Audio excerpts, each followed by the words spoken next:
बात करेंगे आज पाकिस्तान पीपल्स पार्टी के सीनियर रहनुमा कमर जमान कायरा साहब ने हमें ज्वाइन किया है प्रोग्राम में। बहुत शुक्रिया कमर जमान कायरा साहब, अस्सलाम वालेकुम। जी वालेकुम अस्सलाम। कायरा साहब, यहीं से बात का आगाज कर लेते हैं। जो अभी चौधरी साहब बात कह रहे थे कि एक लेवल प्लेइंग फील्ड का जो शिकवा है वो काफ़ी सारी जमातें ऑलमोस्ट कर रही हैं और पीपल्स पार्टी ने भी इसको मेंशन किया है इलेक्शन कमीशन को भी कि भाई एक जमात ऐसे लग रहा है कि वो ज़्यादा फेवर की जा रही है। तो स्टिल आप लोग ये बिलीव करते हैं कि एक जमात फेवर की जा रही है? आप लोगों को कहाँ पे रोका जा रहा है कहीं? देखिए, इलेक्शन का प्रोसेस ऐसा होता है कि इसमें कहाँ रोका जा रहा है, ये सिर्फ गिरफ्तारियों के जरिए नहीं रोका जाता, ये तरक्याती कामों के जरिए भी रोका जाता है। ये हलकों के अंदर ब्यूरोक्रेसी, थाना, कचहरी, पुलिस, वहाँ पे फेवरेट तबादले, डीसी, एसपी किसके काम करेंगे।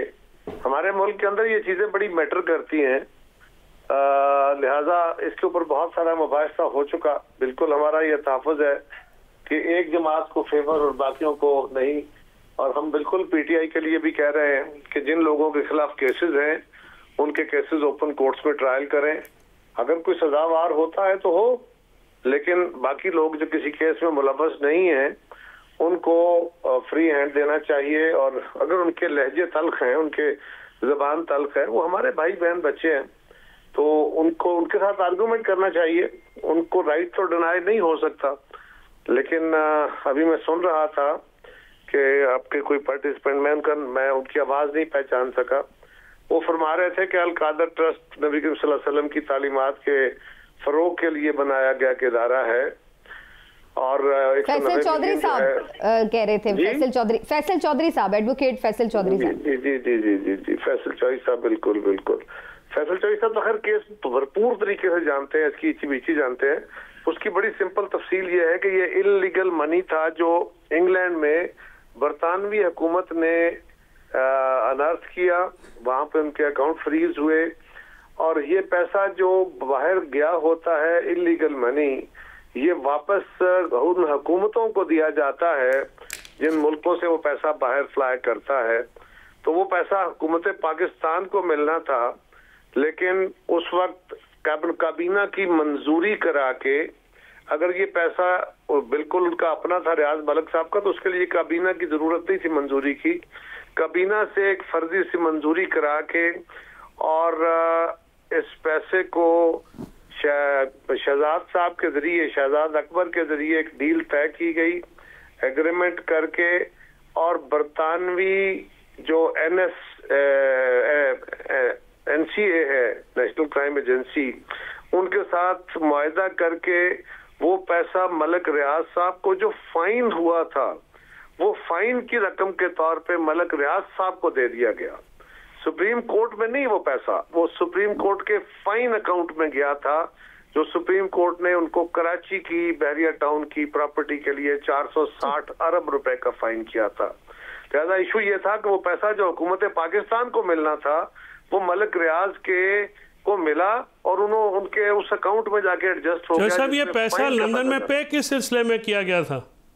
ये पैसा लंदन में पे नहीं हुआ था। ये पैसा लंदन में मलिक रियाज साहब की फैमिली मुख्तलिफ जराये से लेके गई थी और NCA ने वो पैसा डिटेक्ट किया था और उस पैसे को अल्टीमेटली हुकूमत पाकिस्तान के पास। लेकिन सर, ये डील क्या थी? मैं अर्ज कर देता हूँ, ये हसन नवाज साहब ने प्रॉपर्टी बेची थी इन्फ्लेटेड प्राइस पे, वो जो उसकी पेमेंट है वो इसमें की गई थी। तो नवाज शरीफ साहब की प्रॉपर्टी जो साहबजादे हैं उनकी और अली रियाज साहब की डील थी, जिसके सिलसिले में ये पैसे दिए गए। बारी बारी सर, बारी बारी बात करें। जी जी, कोई गुफ्तगू का तरीका नहीं है। मैं बात कर रहा हूँ, आपने दरम्यान में बोलना शुरू कर दिया, ये कोई तरीका है?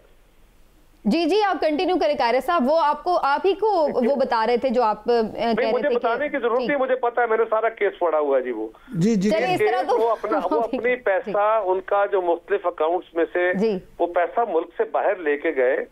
ये पैसा वहां उनके अकाउंट्स में पार्क था और बरतानवी हुकूमत ने, उनकी नेशनल क्राइम एजेंसी ने पकड़ा। ये किसी डील का हिस्सा नहीं था, ये पाकिस्तान से गया हुआ इलीगल पैसा था।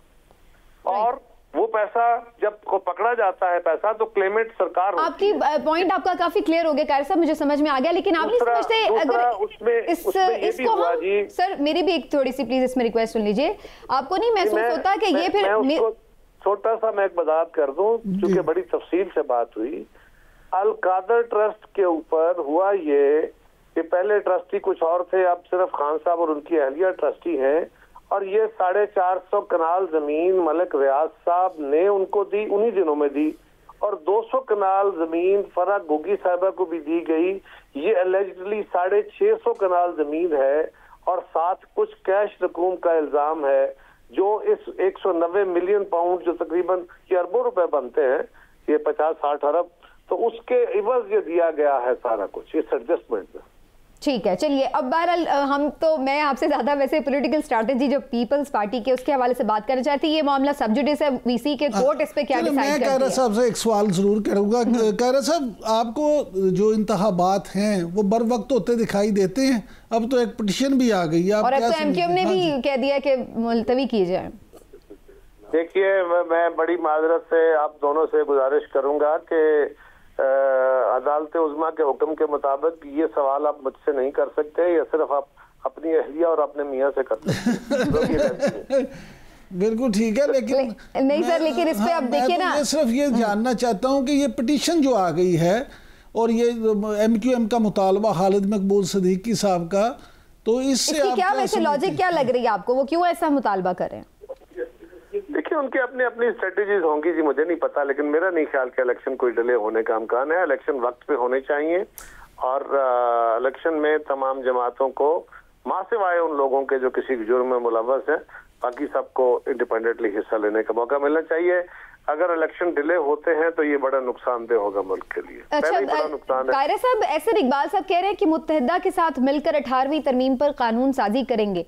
कुछ आपसे भी बात की है, 18वीं तरमीम पीपल्स पार्टी को लेकर के काफी सेंसिटिव भी होती है हमेशा, किस टाइप की चेंज लाना चाहते हैं उसमें PMLN, और क्या आपको मंजूर होगी किसी टाइप की भी चेंज 18वीं तरमीम में? देखिए, ये ना बेवक्त की रागनी है। 18वीं तरमीम तो अब कोई चीज नहीं है ना, अब 18वीं तरमीम नहीं है, बल्कि ये आइन है। आइन के अंदर एक तरमीम हुई, उसका नाम 18वीं तरमीम था, उसके बाद कई तरमीम हो गई, तो अब वो आइन है। आइन के अंदर कोई फर्दर उसको अमेंड करना चाहता है, किसी जमात की ख्वाहिश है, वो बिल्कुल इलेक्शन आ गए हैं, वो अपना मैनिफेस्टो में लेके आए, वो बिल्कुल कौम के सामने अपना रखे, हम भी अपना नुक्ता नजर रखेंगे, और अगर किसी के पास ये मेजोरिटी हुई तो आइन अमेंड हो सकता है, आइन के अंदर तरमीम हो सकती है। लेकिन जिस चीज को अटैक किया जा रहा है, जिसको फोकस किया जा रहा है, जिसको 18वीं तरमीम में तहफ़्फ़ुज़ है, उसका डायरेक्ट 18वीं तरमीम से ताल्लुक नहीं है, वो है NFC, वो है सूबाई, वो जो मरकजी महासल है जो सूबों में तकसीम होते हैं, उसके फार्मूले को तब्दील करने की बात की जा रही है कि मरकज के पास वसाइल थोड़े हैं और सूबों के पास ज्यादा है, उसको छेड़ने की बात की जा रही है, और उसके ऊपर तमाम सूबों का इत्तेफाक होना, वो काउंसिल ऑफ कॉमन इंटरेस्ट का इशू है, वो वहां बात होनी है।